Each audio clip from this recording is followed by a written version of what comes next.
की हो गया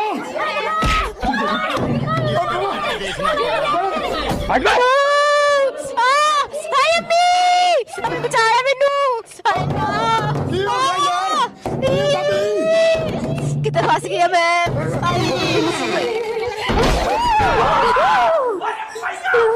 की होया सही